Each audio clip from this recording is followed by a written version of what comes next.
Hey there guys, welcome back for another episode of Mortal Realms Monday Magazine Review. This week we are taking a look at issue 62, and with this issue comes a ton more skulls.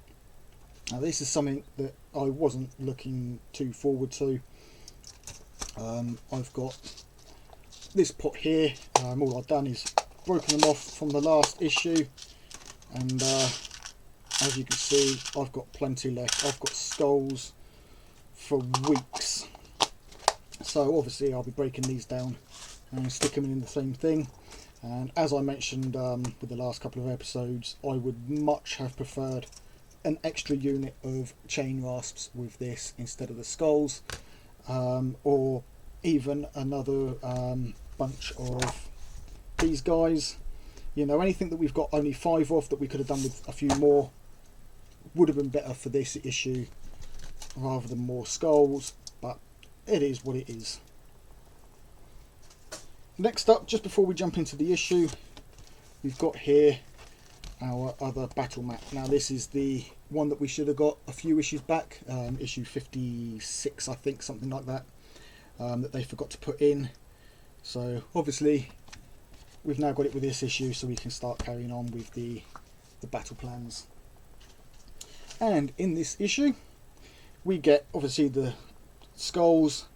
We learn to create custom objective markers using the skulls, which is what I will probably do, because to be honest I don't think I'm going to get through that many skulls. And then we get allegiance ability rules. So order, we have the Fire Slayers. So the Fire Slayers are Dwarden who wield the furious power of flame. They hunt endlessly for the mystical material known as Urgold, an enchanted metal that gives them great strength and power. This quest has led them to work as mercenaries, swearing unbreakable oaths of service in exchange for payment. So obviously again they are dwarves, obviously fire dwarves. So we've got Auric Rune Masters, Auric Runesons, Doomseekers, and Hearthguard Berserkers. So unlike their cousins, they don't have much of that steampunk look. These are a lot more sort of barbarian type models, very sort of classic fantasy dwarves. So we have the Realm Gate Wars, and this is obviously a little bit more for history. So we've got the War Unbound. The first battles of the Realm Gate Wars quickly gave way to a storm of conflict across the mortal realms. As the Stormcast Eternals struck, hope began to flourish. Allegiances were reformed, while ancient evils and destructive forces that had lain dormant for centuries rose again. So we've got the Slaughter of the Hammerhands, Redemption, and Extremis Unleashed. How to build objective markers. So with this it's pretty much assembling a pile. So you can gather 4 sprue triangles, which they're saying to clip off the sprue once we've removed all the skulls, which I hated doing last time. That took so long to do. But that's going to act as a bit of a buff, you know, just to raise the skulls up a little bit. Use that to place your skull pieces on. Any spare bits from your bits boxes. Obviously we've got a few spare bits now, and basically just create a pile up, and then that will give us the skulls. So then we've got how to paint the objective markers. Now they're skulls with a few extra bits, so you're going to paint them pretty much the same way. You're going to paint them as skulls with a few extra bits. So then we've got how to paint Stormcast faces and finishing details, and probably every painter's worst thing is doing faces, especially eyes. Now here obviously they show how to do faces and mouths,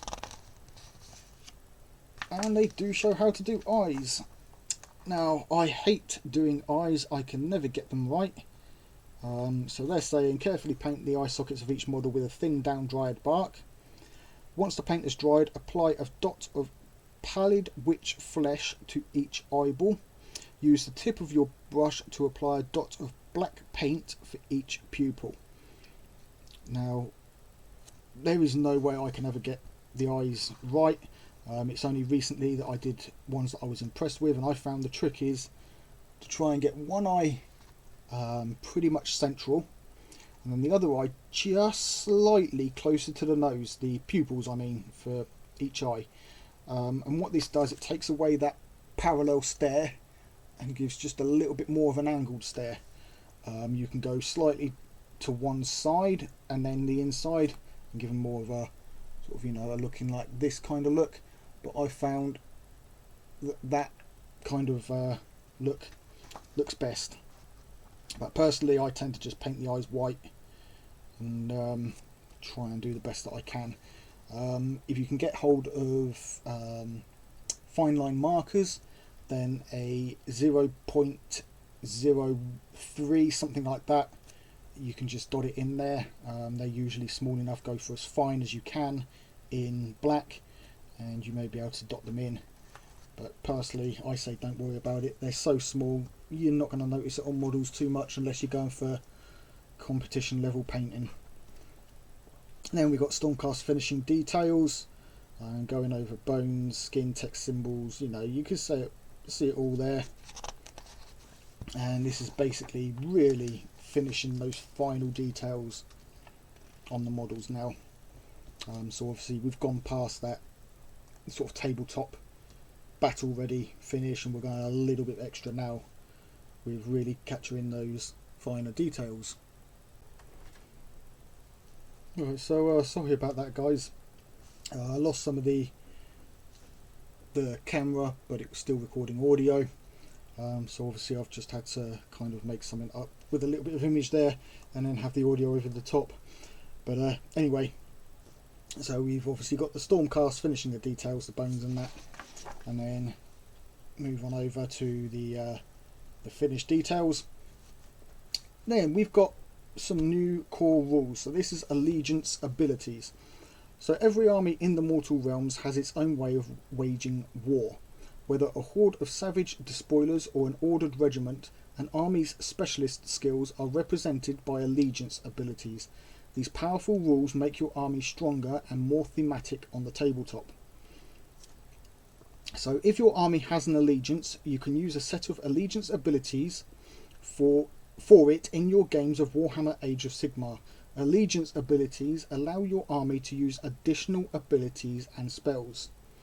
So Army Allegiance, so you've got your Grand Alliances, which is obviously your Order, Chaos, Death and Destruction. Then Factions, types of abilities, named characters and so on. Now, there's quite a bit here to read through. I'm not going to do it all on the video, otherwise we'll be here for another 5 to 10 minutes going through it all. But obviously you've got the issue, have a read through yourself, and hopefully you can understand it better than I will. So we've got using Legion abilities, battle traits, command traits and artifacts of power. Allegiance abilities for the Order, so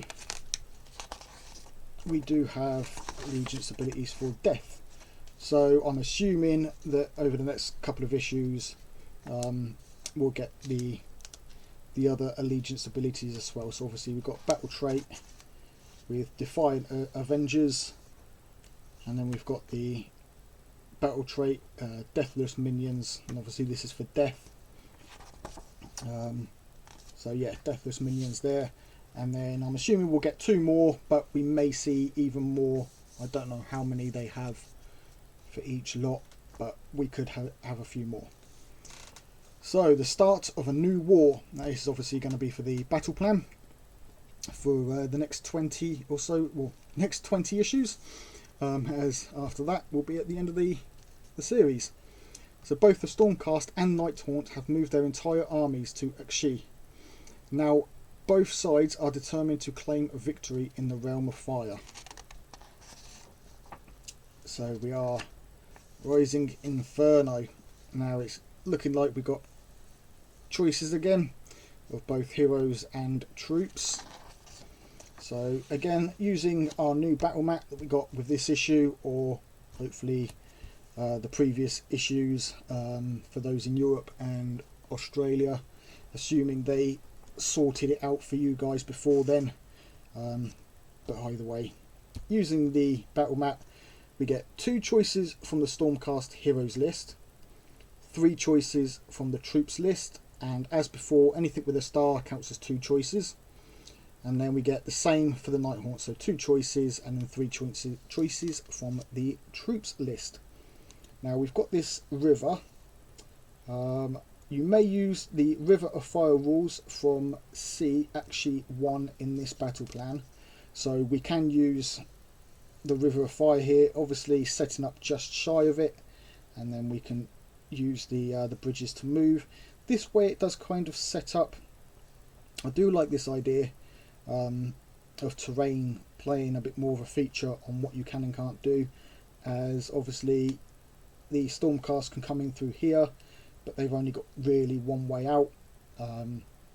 Nighthaunt can do the same. They're a little bit closer to this one once they come through, but if you block off this side, basically you're not really getting through the fire area. So it gives a nice way to play the game. Send some units down here and up this way, and basically try and hold this central area. Now we do have objectives to claim, one right on the edge of the bridge here and one back in the Stormcast territory, so as long as you can do a good push through, you know, from either side, you should be able to hopefully win the battle.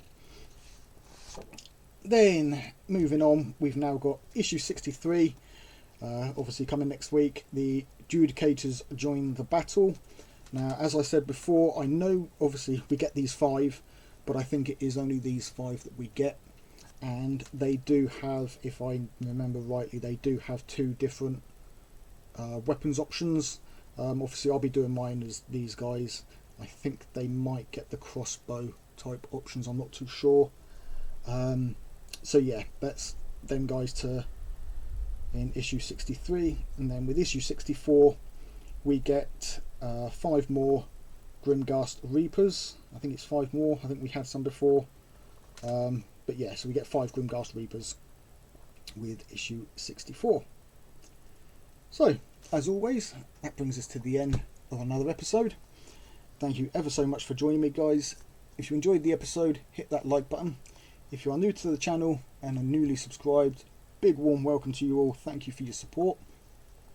If you're not yet subscribed, hit that subscribe button. And until next time, guys, take it easy and keep painting those minis.